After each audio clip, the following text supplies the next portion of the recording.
punya daerah yang harus di satu daerah yang khusus. Mungkin kalau abang-abang sama Yuni mungkin punya lah daerah yang memang di-create gitu.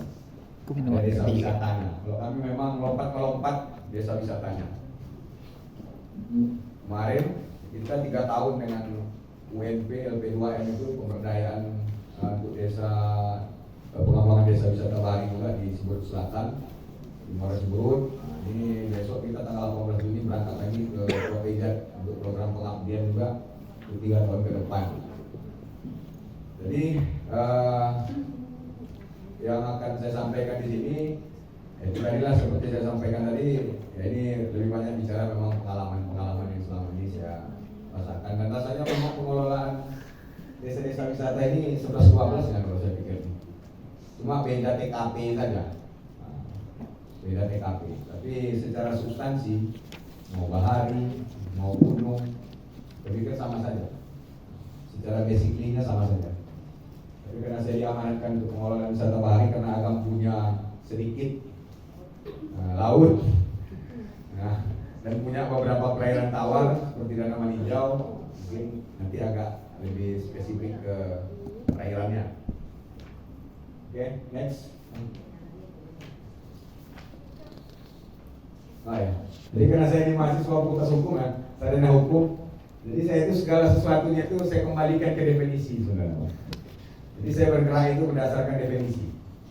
Jadi kalau saya nggak tahu pengertiannya apa, saya nggak ngerti juga mau geraknya kemana. Nah, jadi kalau saya tahu artinya apa, berarti itu menjadi apa ya? Menjadi jalan saya untuk bergerak. Oke. Jadi kita tadi bicara tentang pengelolaan wisata bahari. Jadi pengelolaan itu bicara rangkaian proses. Jadi ada rangkaian ya bicara pengelolaan. Ada perencanaan, pengorganisasian, pengendalian dan pengawasan. Ini kan satu kesatuan ya. Jadi kadang kita memang agak terlupa ya. Kadang kita merencanakan tapi tidak mengorganisir ya. Kadang mengorganisir tapi tidak ada pengendalian, tidak ada pengawasan. Nah, jadi kalau bicara pengelolaan memang itu satu kesatuan ya, terintegrasi. Mulai dari perencanaan, pengorganisiran, pengendalian dan pengawasan. Maka mungkin ada satu lagi itu, pelaporan ya. Nah, jadi itulah bicara tentang pengelolaan. Jadi wisata itu kan bicara kegiatan.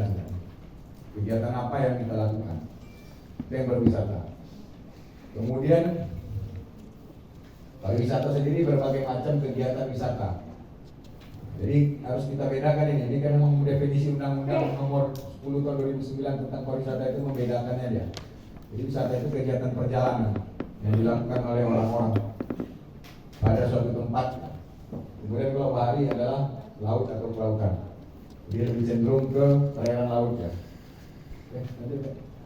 Di pengelolaan wisata bahari, suatu rangkaian proses yang tadi saya sampaikan, kegiatan yang bersifat rekreasi yang aktivitasnya dilakukan pada media laut ke media kelautan. Jadi, kalau bicara pengelolaan wisata bahari, saya cenderung memandangnya sebagai apa ya? Sebagai pengelolaan aktivitas wisatanya yang berada di daerah bahari atau di wilayah bahari. Oke, lanjut next. Jadi selama ini mungkin kita mengenal nih 3 pilar pariwisata.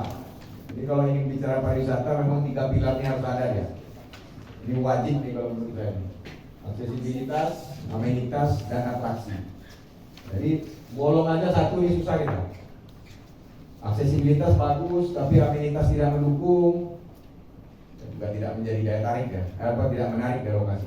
Atau misalnya aksesibilitas ada, amenitas ada, atraksinya tidak ada, ngapain juga orang sana ngomong memang kan? Nggak jelas gitu. Akhirnya, moto pariwisata kita itu datang ke Bali itu ya, mau kayak gitu-gitu ya terus jadi. Jadi memang ini harus satu kesatuan ya. Primus kita dengan pariwisata kita ini ya, seluruh Indonesia, aksesibilitas, amenitas dan atraksi plus SDM kita. SDM ini kemudian faktor di luar 3 pilar itu. Oke, lanjut. Ya, kalau bicara akses kita mungkin sudah tahu lah. Kalau saya orang bahari, orang perairan, ya bicara transportasi laut, dermaga. Nanti kita akan lagi segmennya nanti bang. Karena bicara pengelolaan nanti tidak semua segmen itu bisa dikerjakan oleh kelompok, atau tidak bisa semuanya berawal dari masyarakat juga. Jadi harus ada integritas antara masyarakat, pemerintah, kemudian lembaga swasta, universitas. Kalau kita menyebutnya kan pentahelik, ada lima faktor yang harus bersinergis untuk bisa menciptakan 3 pilar itu. Karena nggak mungkin kita mau jalan, Bang. Ya kan? Dari mana pula duit kita? Nggak mungkin pula duit nagari dikucurkan untuk bangun jalan di sana kan? Ya, kalau 100 meter boleh lah restoran kan? Kalau namanya 2 kilo, ya harus APBD juga lah. Nah, jadi bicara aksesibilitas, itu bicara infrastrukturnya, bicara jalan, bicara transportasi, moda transportasinya, kemudian lintasan transportasinya. Ya kalau kita ke laut ya harus disediakan lah dermaga itu dermaga yang layak ya. Jangan kayak kejadian yang kemarin di Sijunjung kan, dermaganya baru didudukin langsung ngambruk, ya kan tenggelam, ada yang meninggal kan. Artinya memang aksesibilitas ini sangat penting untuk mendorong majunya suatu destinasi. Harus memang dia, satu lagi seperti ini kita kalau di laut, ada standarisasi ya. Walaupun itu tidak tertulis atau belum dituliskan ya, seperti apa sih perahu pariwisata yang harus digunakan, apa standar keselamatannya, itu kan sebenarnya harus ada ya Bang. Tidak bisa sembarang kane saya kan. Beberapa kejadian di Pariaman itu kan seperti itu dia, tanpa standar. Akhirnya karena mengejarkan target tumpangan, ya, akhirnya menjadi apa? Menjadi berita tidak baik ya, harusnya menjadi suatu catatan hitam. Jadi kalau saya di selam itu, saya sudah 20 tahun jadi guide, itu sudah 10 tahun lebih, alhamdulillah itu zero accident.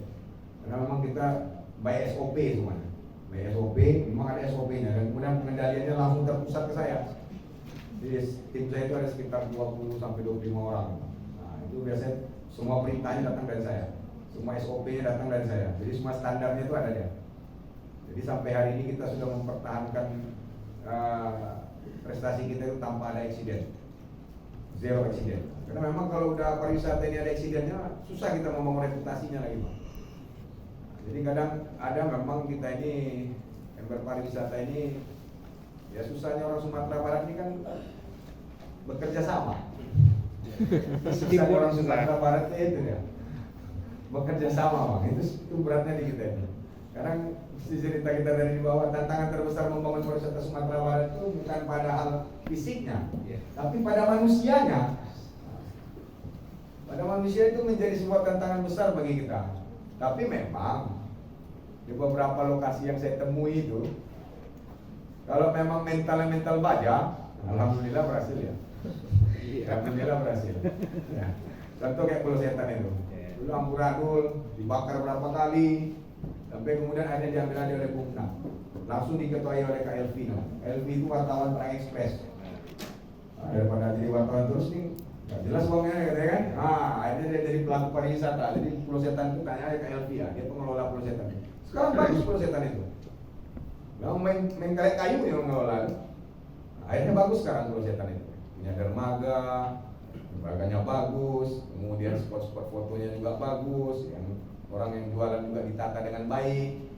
Artinya memang harus seperti itu ya Bang, mentalitas. Kemudian kayak ini satu lagi kasus, besok jadi pembicara juga si Adi.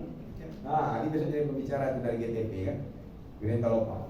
Dia termasuk yang, kalau bicara yang baharinya kita nih, termasuk ya generasi muda yang menembus batas juga lah ya kalau saya bilang itu. Dia harus berhadapan dengan ini mamanya, berhadapan dengan pemuda kampungnya, berhadapan dengan segala macam urusan wilayahnya. Tapi berkat komunikasi yang baik, kemudian niat lurus dan mau berbagi, karena sekarang GTP masuk 3 ADWI kan, Anugerah Desa Wisata. Jadi dalam tiga desa wisata ini kami bentuklah tim di provinsi itu untuk persiapan visitasi tiga desa wisata ini. Jadi saya masuk di tim persiapan untuk GTP Ulaan, karena konsentrasi saya di kelautan, di Bali.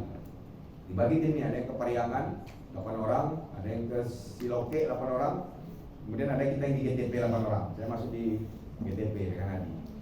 Nah, jadi memang ada contoh-contoh berhasil ya, ada contoh-contoh yang berhasil, dan saya pikir juga kita semua pasti bisa lah. Tapi memang itu tadi butuh apa ya Bang? Butuh perjuangan Jadi kalau mengatin Caniago dulu bilang sama saya, kalau mau jadi penggiat pariwisata di Sumatera Barat ini, Jom, kuncinya 3 aja. Apa tuh Bang? Yang pertama, tahan di fitnah.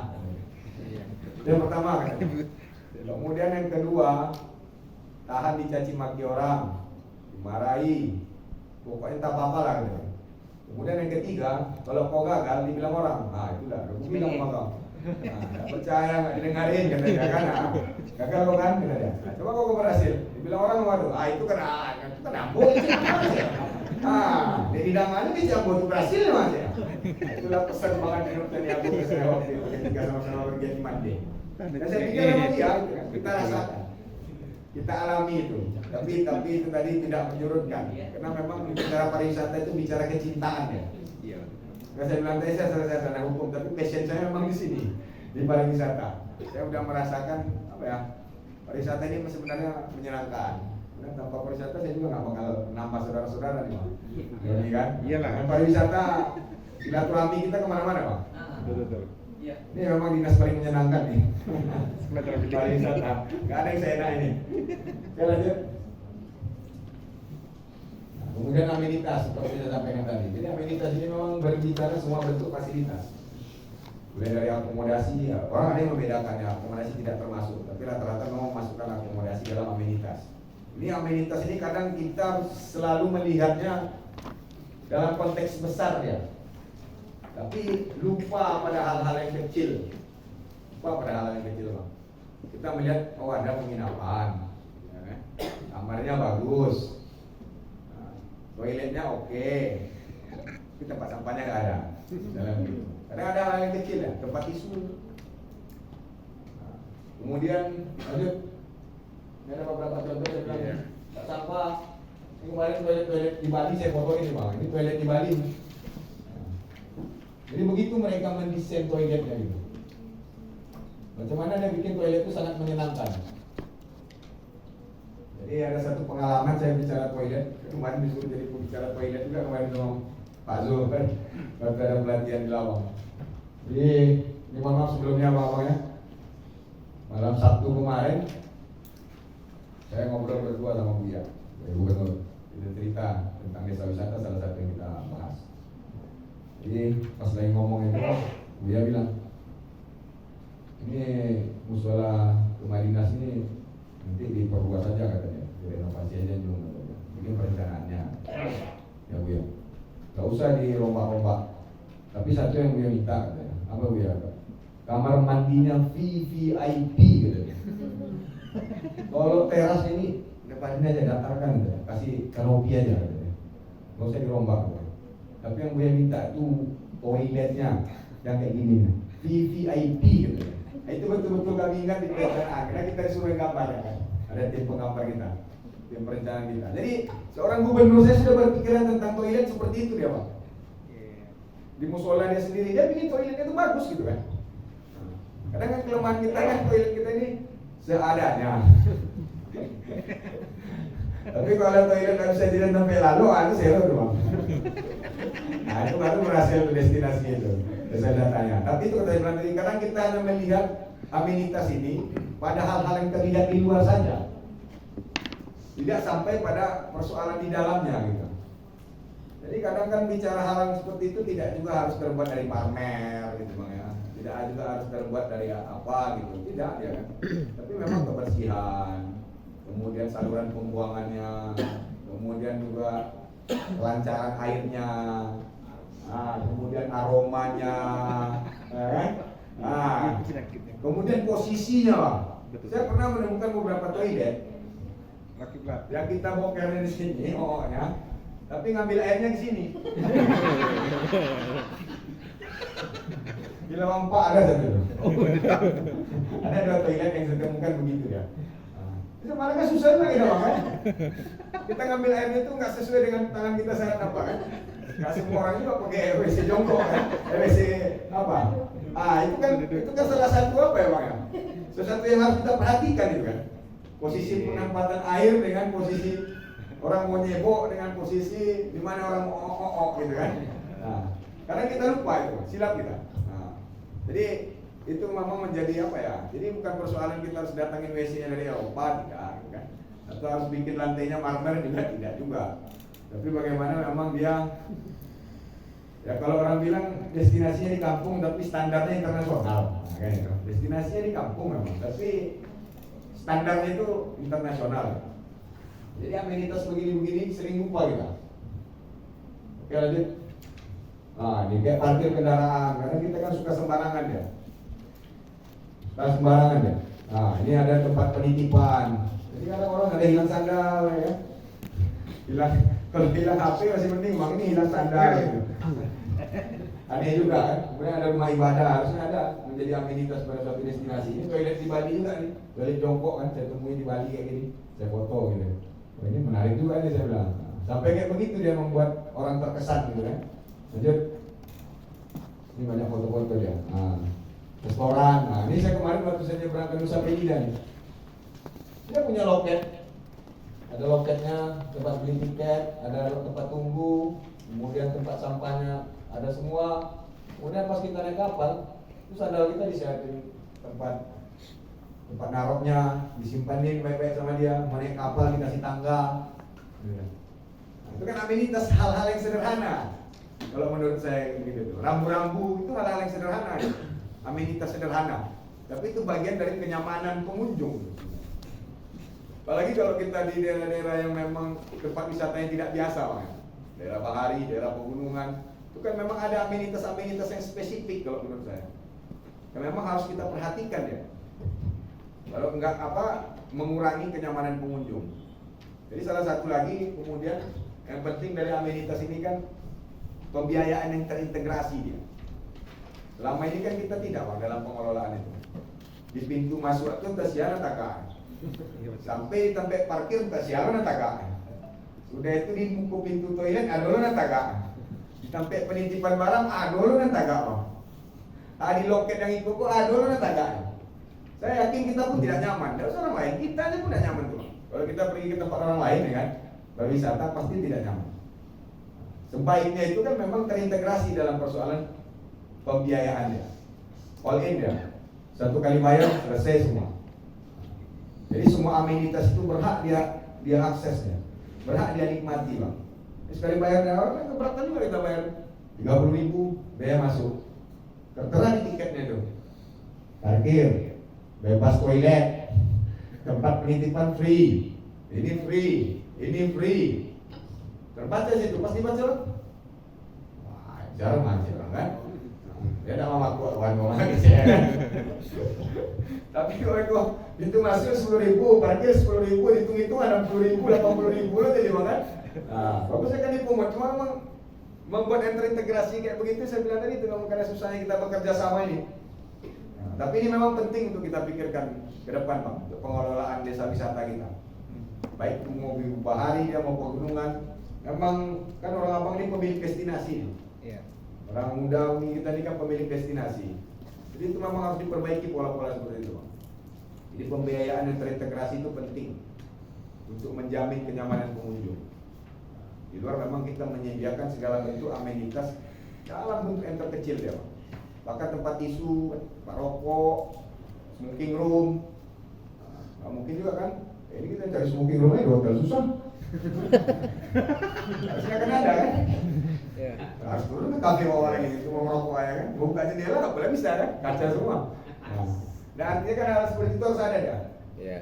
Nah, jadi orang juga bisa diarahkan ya, bisa diarahkan. Ini bagian dari fasilitas. Terlepas dia akan digunakan atau tidak. Tapi ketika pengunjung itu membutuhkan, itu ada dia.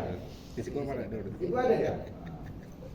Karena kan pengunjung ini akan berbagai macam nih bentuknya nih, ya kan. Nah, jadi ketika dia bertanya ini, dia dapatkan itu.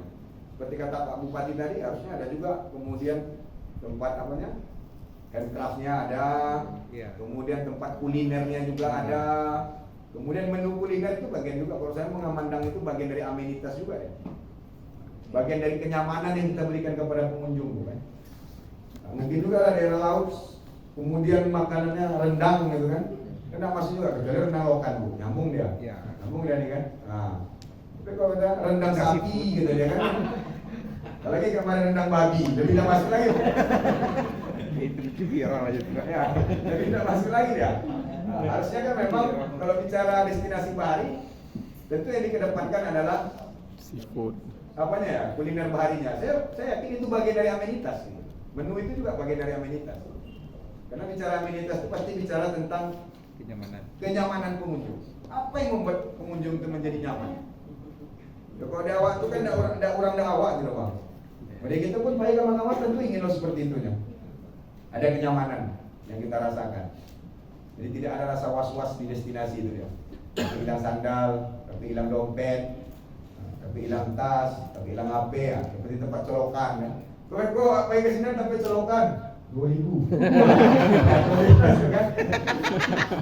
2.000 ya kan. 1 jam lah per jam gitu kan. Wah kacau aja kan. Nah. Jadi karena memang kita harus bercermin ke bandara, kan bandaranya nyediain itu gratis ya. Itu tempat sekarang karena memang kan kita butuh itu bang, wifi. Iya, Wifi itu bagian dari amenitas juga, walaupun kasat mata dia kan. Nah, tapi itu bagian dari amenitas. Nah, kemudian di luar amenitas, kita juga harus memikirkan, tapi itu nanti bicara pengandalan dan pengawasan sebenarnya. Kita harus memikirkan amenitas yang tidak berada di lokasi ya. Contohnya saya bilang, ada saja kemungkinan hal yang akan terjadi pada sebuah destinasi. Artinya sebuah destinasi juga harus menyiapkan penanggulangan kedaruratan. Selama ini kan kita lupa, apalagi destinasi-destinasi yang memang dekat dengan risiko bencana dia. Dekat dengan risiko bencana. Contoh kemarin kasus kita di GTP itu, bulan. Nah, kemarin sudah kita benahi segala macam, kan goro-goro. Tiba-tiba datang badai, abang ambush semuanya. Nah, hal-hal yang begitu kan bisa saja terjadi pada sebuah destinasi, apalagi yang berada di perairan atau mungkin berada di pegunungan. Artinya memang di tempat destinasi itu dia harus menyediakan klinik, paling tidak itu klinik sebagai tempat proses menunggu saja ya bu. Ada penanganan kedaruratan ya. Itu penting kalau menurut saya amenitas. Sangat jarang kita lihat di destinasi itu ada klinik. Atau ada ruang perawatan, itu sangat jarang betul saya lihat. Tapi itu penting bang, karena itu membedakan kelasnya tadi. Itu akan membedakan kelas destinasi tadi. Kemudian nomor kontak itu penting ya bang. Kepolisian, PLN, itu kan harus tersedia bu, ambulan, kemudian puskesmas terdekat yang bisa dihubungi, medis siapa yang dihubungi. Karena terjadi ada apa-apa misalnya jatuh dia, pecah kepalanya bu. Letak ya kan, orang sibuk panik semua. Ada lewat sana orangnya. Karena tidak ada persiapan untuk penanganan yang seperti itu. Tidak didukung oleh amenitas seperti itu. Harusnya sebuah destinasi menyiapkan amenitas yang seperti itu. Apalagi yang bahari bang, bahari itu kan risiko tinggi. Termasuk risiko tinggi kita. Harusnya itu menjadi sangat penting ya. Jadi penanggulangan keadaan-keadaan hal-hal di luar kendali kita. Nah, jadi itu bagian dari amenitas yang sebenarnya harus kita pikirkan. Saya lanjut. Kemudian bicara atraksi lagi. Jadi atraksi ini kan bicara daya tarik. Karena saya tadi bicara tentang bahari, walaupun saya ke pegunungan juga, jadi saya akan bicara beberapa atraksi di bahari. Ini nanti dampaknya kepada SDM, sumber daya manusianya. Jadi memang atraksi wisata bahari ini banyak yang bisa kita lakukan. Dan itu tidak melulu bicara profesional ya. Kalau sekarang itu malah kunjungan terbesar itu kalau kita itu di diving itu malah yang kelas-kelasnya discovery diving. Discovery diving itu memang orang yang tidak pernah menyelam sama sekali, tidak punya sertifikat. Tapi kita bisa bawa dia nyelam. Dia bisa merasakan penyelaman itu. Walaupun itu memang olahraga atau aktivitas yang berisiko tinggi. Tapi bagi kita sendiri di asosiasi, di struktur itu sudah diajarkan. Ada memang apa? Diperbolehkan, ada standarnya, ada SOP-nya. Dan justru yang terbanyak itu dia. Karena kita ini tidak Raja 4 ya. Yang Raja 4 itu memang orang dengan rela hati datang ke sana yang pergi nyelam aja. Karena memang bagus tempatnya. Kalau kita ini tidak, kalau bilang orang mandi itu Raja 4, itu Raja 4-nya kulit luarnya saja. Karena tidak seperti Raja 4 ya. Tapi potensi airnya bisa digunakan. Tapi kelasnya nggak pro lagi dia. Kita beralih segmen dia.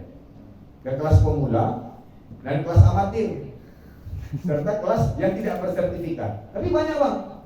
Kalau dulu kita sebelum corona itu rata-rata tamu kita itu Sabtu Minggu itu 20, 30.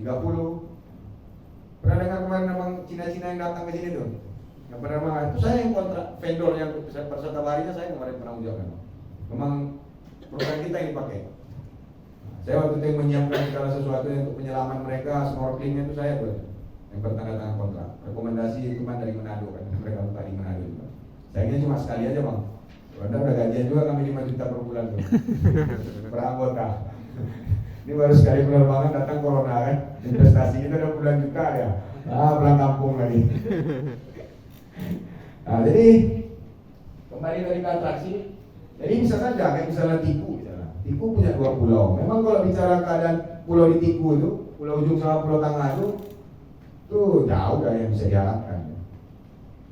Mulai dari tingkat visibilitas perairannya, kemudian kondisi bawah airnya. Entah kalau dalam berapa tahun ini berubah dia tiba-tiba nggak ngerti juga saya. Terakhir saya nyelam di situ mungkin sekitar 2 tahun yang lalu.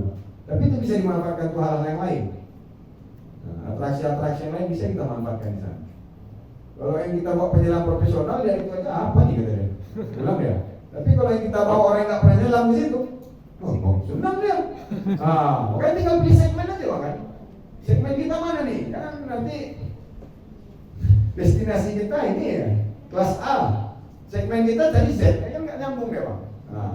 Ini penting kita memang destinasi itu untuk menentukan segmen pasarnya kemana. Jadi kalau nggak segmennya nggak usah promosi ke situ. Nah, jadi kalau yang saya bilang tadi misalnya yang kita kejar itu adalah yang memang amatir gitu kan, pemula, promosinya nggak usah ke Malaysia bu, kejauhan. Itu premium tuh. Promosinya lebih tinggi sih bu, nggak kepainan.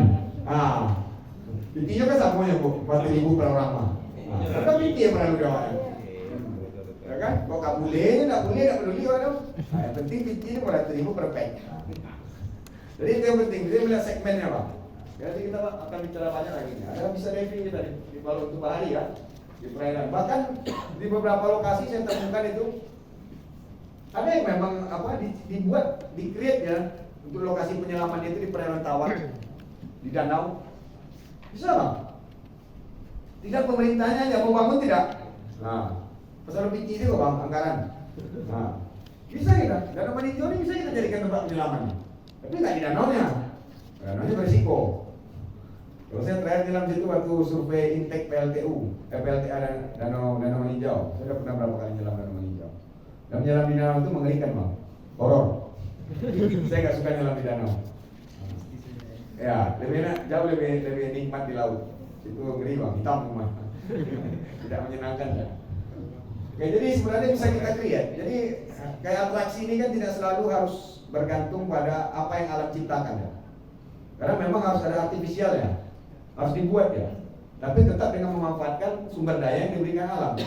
Kalau di Manado itu mereka buat kolam ya, bikin kolam besar, kedalaman 5 meter, kemudian dikasih tumbuhan, sebar ikan-ikan air tawar di situ. Udah orang sambil nge-cafe dia pengen diving, ya diving kita aja, bayar 250 satu orang. Keliling-keliling kolam aja betul. Sehari 20 orang barang tuh gede. Jadi nanti 50.000. Artinya bisa di-create. Bisa dia di-create. Kemarin 2 minggu yang lalu saya ditelepon sama Pak Ali Nagari Batangan Tokan. Foto tanah apa? Foto tanah. Pak Ali telepon. Tanjung kata dia. Kita ada potensi nih sungai gini cerita kami. Kapan tim badan promosi ke sini ya? Boleh Pak Ali, nanti kita atur lah jadwal saya bilang. Kalau air ini saya suka nih saya bilang kan. Tapi duit balik nagarinya kuat kenapa? Kuat. Karena memang harus ada inovasi ya, Pak. Harus ada dimodifikasi. Jadi kalau bicara atraksi itu bisa saja, asal kita mengenali potensi. Nanti saya ada beberapa catatan yang saya berikan juga. Kemudian atraksi, lanjut. Ini kemarin saya mendampingi Pak Gubernur kemarin dalam di Mentawai. Ini sama beliau ini kan apa dia? Orang berenang di laut mungkin tidak pernah di Pak Gubernur ini. Tapi bagi kita operator tantangan Pak. Kita udah semua orang biasa nih. Sekarang kita harus mendampingi orang dengan standar protokoler tertentu dia Bang, ya kan nggak sembarangan dia yang kayak gitu karena resikonya tinggi. Alhamdulillah kemarin kita di Mentawai lagi, jalan di Mentawai kita carikan ngomong. Sebelum berangkat itu sudah kita cari lokasinya. Cari lokasi yang airnya tenang, aman, kondisi bawahnya bagus karangnya, ikannya banyak. Beliau turun sendiri, kita pendampingnya itu 8. 8 bang pendampingnya. Beliau sendiri yang turun nih, kita pendampingnya 8. Saya jalan biasa sama orang, biasanya adik saya, junior saya, asisten saya yang bawa. Saya main di kamera kan, berdokumentasi. Kemarin itu langsung saya sendiri yang bawa turun Pak Gubernur. Adik-adik saya baru yang mantau, dibagi nih. Sana ada. Pokoknya jangan sampai apa? Jangan sampai bis. Jangan sampai bis. Akan berbeda bang kan? Akan berbeda pasti SOP-nya tuh.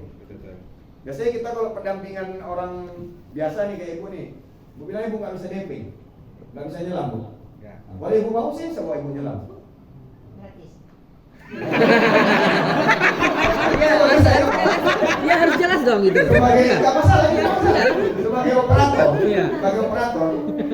operator atraksi nih bang. Saya kan bicara atraksi nih. Ya. Tantangan saya adalah bagaimana membuat ibu nih tertarik dengan atraksi yang saya tawarkan di destinasi. Jelas, kita biasa buka paket gitu. Oh saya nggak bisa apa gini. Tenang bu. Yang penting ibu bisa napas udah. Bisa napas udah, itu aja. Kalau ibu nggak bisa napas ya kami nggak bisa ngapa-ngapain.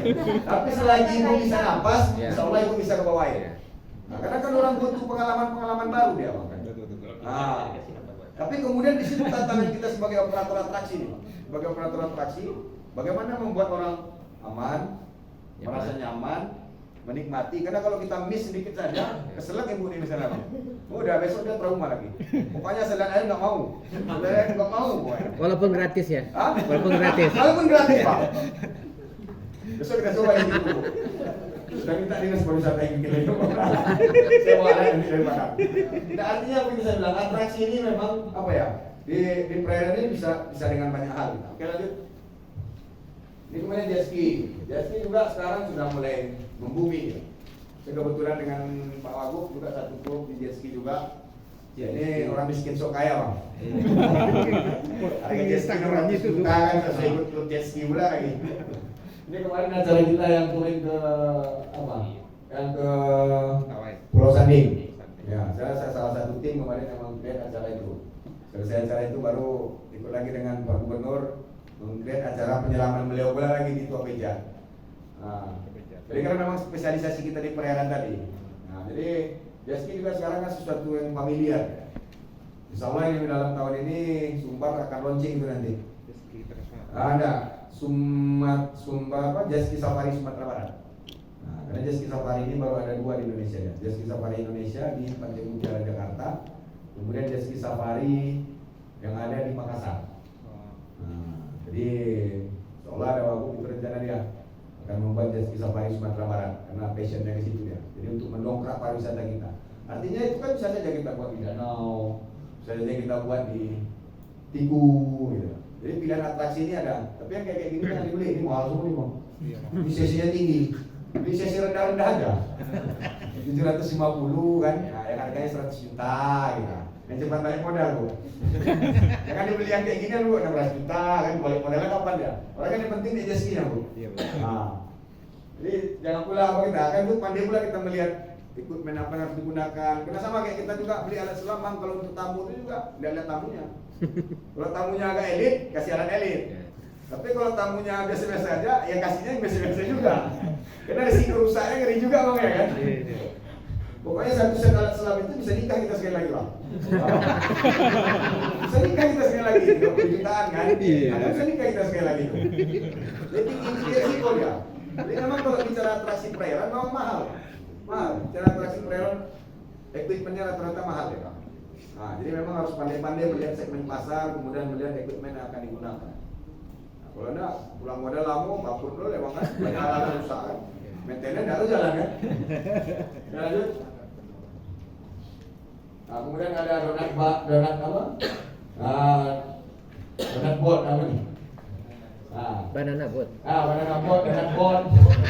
Saya sudah meninggalkan permainan yang seperti itu. Tidak lupa pak. Iya. Ini sungai-sungai aja nih. Karena terlalu sering nikah sama alat selam kali itu. Tempat parkir dia. Jadi kalau orang tadi saya lihatin tempat parkir kendaraan darat, mereka di sana ada tempat parkir jet ski ya. di perairannya itu. Nah, saya sudah lihat pengelolaan itu ke Jakarta itu karena ingin lihat gitu kan, gimana sih pengelolaannya gitu loh. Pengelolaan atraksi jet ski ini gimana gitu kan. Berangkatlah saya waktu itu ke Jakarta ketiga. Saya lihat betul loh di Pantai Mutiara, kemudian di Ancol itu bagaimana mereka mengelola atraksi jet ski itu. Jet skinya ini apa? Ya parkir motor semua Pak. Parkir ya, kalau di laut, di pulau dia nggak di misalnya di pulau Tangga atau pulau Ujung. Nah, ini memang ada tempat parkirnya Bang, nggak sembarang aja nih. Jadi kalau ada orang main jet ski terus dia cucukkan ke pantai, berarti bapaknya kaya tuh. Berarti besok rusak ganti lagi. Nah, tapi sebagai kita pengelola kan belinya nggak murah tuh Pak. Iya. Harus kita pikirkan betul loh, safety-nya sama equipment ini, sehingga bisa dipakai lama dia kan. Nah, jadi kalau bisa dari satu jet ski bisa beli 4 ya, untung pula lagi. Nah, ini harus diperhatikan ya, bagaimana menyusunnya, kalau di pulau bagaimana apanya. Artinya atraksi-atraksi seperti ini butuh penanganan khusus. Iya. Jadi Rapi, nggak Bang. sembarang aneh. Rapi ya. Ya, operatornya, nah itu harus pandai ya. Itu yang fotonya tukang parkirnya, Bang. Jadi Pak. Ya itu. Parkir Masker putih ya. hitam tadi itu. Oh, masker hitam Pak. Iya, iya. Belajar parkirnya aja susah ya sih Pak. Lari-lari dia. Ya lanjut tadi. Sampai SDM. Oh udah ya, nih donat boat. Sebenarnya banyak, ada banyak atraksi sebenarnya di perairan. Kalau kita bicara pesisir, biasa seperti di apa namanya? Di Pantai Air Manis, ada kendaraan yang TV. AGTV. Kemudian sekarang yang menarik itu ada kano, mini kano. Ya. Kemudian stand up paddle. Stand up paddle itu satu paling murah sekarang 10 juta. Tapi kemarin baru beli satu unit yang dipompa itu 10 juta. Kalau salah-salah aja dia pakai bangku tujuh sedikit aja paku dermaga, selesai lah, terbang 10 juta. Jadi karena kita kemarin di asosiasi pedal stand up pedal, ya kita adakan pelatihan untuk itu kan, bagaimana perawatan, maintenance-nya. Karena itu memang penting untuk menjaga apanya. Jadi kalau saya bicara pengelolaan wisata bahari tadi, ya bicara SDM-nya. Nah, ini kita kembali ke SDM-nya nih Pak. Sebenarnya kalau atraksinya banyak yang bisa dilakukan di bahari ini. Banyak hal, tergantung nanti potensi apa yang ada di situ, di lokasi itu. Kalau kayak Pantai Tigu ini dia terhubung juga dengan sungai-sungai kan. Nah, itu juga bisa digunakan ya untuk menciptakan atraksi tertentu di lokasi itu yang bisa mendatangkan uang. Oke, kembali ini udah habis sama materinya nih. Gak sempat saya bikinnya Bang. Coba saya tadi mencatat beberapa hal.